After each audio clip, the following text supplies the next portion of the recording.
देखिए, आज हम ये बात कर रहे हैं कि आपके परिवार में जब किसी बच्चे का जन्म होता है तो कौन सी बातें अहम होती हैं, कौन सी बातें महत्वपूर्ण होती हैं।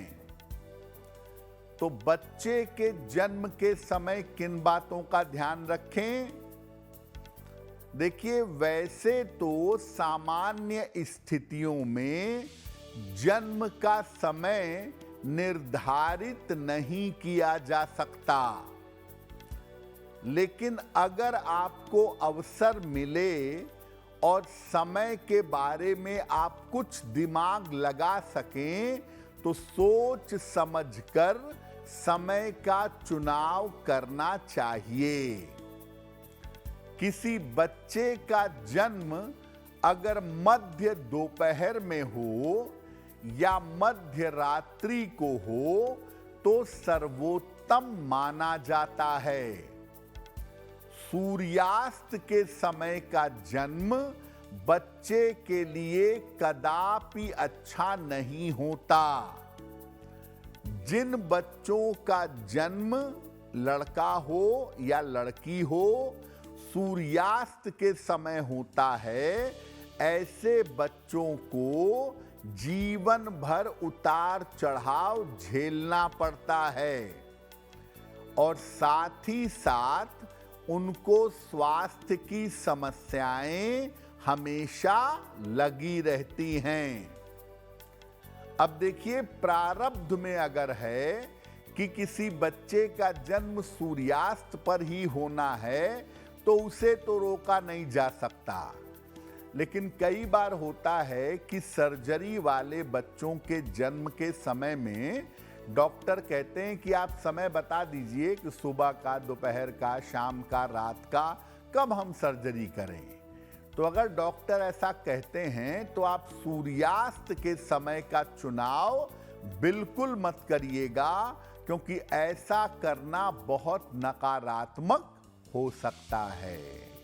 देखिए, ज्योतिष का सारा गणित, सारा विज्ञान नक्षत्र पर आधारित होता है और नक्षत्र से बड़ी सूक्ष्म जानकारी किसी व्यक्ति के बारे में मिलती है। बच्चे का जन्म नक्षत्र बड़ा महत्वपूर्ण होता है। बच्चे के जन्म के समय चंद्रमा जिस नक्षत्र में होता है वही बच्चे का जन्म नक्षत्र होता है। अगर बच्चे का जन्म मूल नक्षत्र में है, कुल मिला के 6 मूल नक्षत्र माने जाते हैं, अश्लेषा, मघा, ज्येष्ठा, मूल, रेवती, ये सब मूल नक्षत्र हैं। अगर इसमें बच्चे का जन्म हुआ है तो विशेष सावधानी रखनी चाहिए, क्योंकि अगर किसी बच्चे का जन्म गंडांत में हुआ यानी मूल नक्षत्र में हुआ तो बच्चे के स्वास्थ्य में और मानसिक स्थिति में समस्या आ सकती है। इसीलिए आचार्य कहते हैं और ज्योतिष में ऐसा माना जाता है कि जब बच्चे का जन्म किसी भी मूल नक्षत्र में हो तो उस मूल नक्षत्र की शांति तुरंत करा लेनी चाहिए, ताकि बच्चे के जीवन पर, खास तौर से उसकी मानसिक स्थिति पर इसका कोई बुरा प्रभाव ना पड़े। देखिए, आप जन्म का समय डिसाइड करें या ना करें, प्लान करके बच्चे का जन्म हो या स्वयं से हो जाए, अपने हिसाब से हो जाए, चंद्रमा उसके जीवन में बड़ा अहम होता है, क्योंकि बच्चे के चंद्रमा से बचपन में ही उसके आयु का और उसके स्वास्थ्य का निर्धारण हो जाता है। अगर चंद्रमा 6, 8, 12 में बैठा है यानी खराब स्थान में बैठा है तो बच्चे को शुभ परिणाम नहीं देगा। अगर चंद्रमा अष्टम में बैठा है जन्म के समय, पाप ग्रहों से पीड़ित है चंद्रमा, तो ये बच्चे की आयु के लिए खतरनाक हो सकता है या बच्चे को कोई गंभीर बीमारी दे सकता है। ऐसे में बच्चे के जन्म के समय उसकी आयु रक्षा और स्वास्थ्य का उपाय करना चाहिए। देखिए, वैसे तो नियम कहता है कि 12 वर्ष के पहले कुंडली नहीं बनानी चाहिए, लेकिन जन्म के समय एक चक्र बनाकर आप देख सकते हैं कि बच्चे का लग्न क्या है, बच्चे की राशि क्या है, नक्षत्र क्या है और उसकी कुंडली में चंद्रमा की पोजीशन क्या है।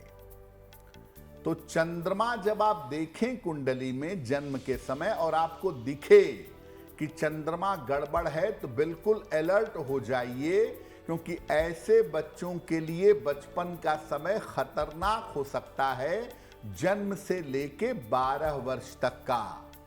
और अगर इसको आपने हैंडल किया, चंद्रमा को बुद्धिमानी से समझा, उसके उपाय किए, तो चंद्रमा से बच्चे को ज्यादा कष्ट नहीं होगा।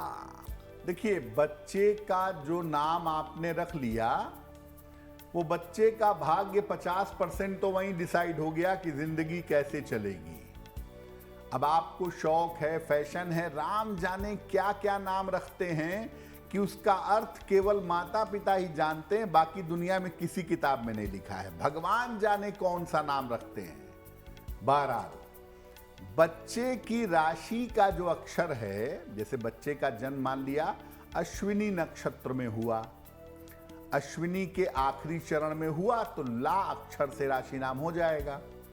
तो बच्चे की राशि का जो अक्षर है, उससे बच्चे का नाम नहीं रखना चाहिए। राशि का जो नाम है, उसका अक्षर प्रयोग नहीं करना चाहिए। बच्चे की कुंडली में जो ग्रह सबसे ज्यादा मजबूत है, सबसे ज्यादा बढ़िया स्थिति में है, उसके अक्षर से बच्चे का नाम रखना अनुकूल होगा। जिन नामों का कोई अर्थ ना हो या जिन नामों का कोई अर्थ समझ ही ना पाता हो, ऐसे नाम बिल्कुल मत रखिए। अगर देवी देवता के नाम पर बच्चे का नाम रखते हैं, तो नाम के उच्चारण में सावधानी रखिए। बच्चे का नाम रखा कृष्ण और बुलाते हैं किशनवा, तो उससे नाम नष्ट होगा, भगवान की महिमा पर भी प्रहार होगा और आपको और बच्चे को दोनों को नुकसान होगा। तो एक बात समझिए कि बच्चे का नाम संस्कृत शब्दकोश में बड़े अच्छे अच्छे नाम हैं, बड़े अच्छे अच्छे अक्षर हैं, वेदों में, पुराणों में, संस्कृत के कोश में। थोड़ा समय निकालिए। अब ये नहीं कि इंटरनेट पे गए और जो नाम उसने बता दिया आपने रख लिया। इंटरनेट को भी कितना पता है, सारी बातें तो इंसान ही भरते हैं। इसलिए खुद की बुद्धि लगाइए, नाम सोच समझ के रखिए और नाम का उच्चारण ठीक से करिए, नाम बिगाड़िए नहीं। भगवान का नाम, देवी या देवता का नाम रखते हैं तो उसके उच्चारण में थोड़ी सावधानी रखिए। अगर आप मुझसे जुड़ करके अपनी समस्याओं का समाधान चाहते हैं और चाहते हैं कि आपकी समस्याओं को ज्योतिष के माध्यम से सुलझाया जाए, तो आप हमसे संपर्क कर सकते हैं, जुड़ सकते हैं एस्ट्रो तक पर।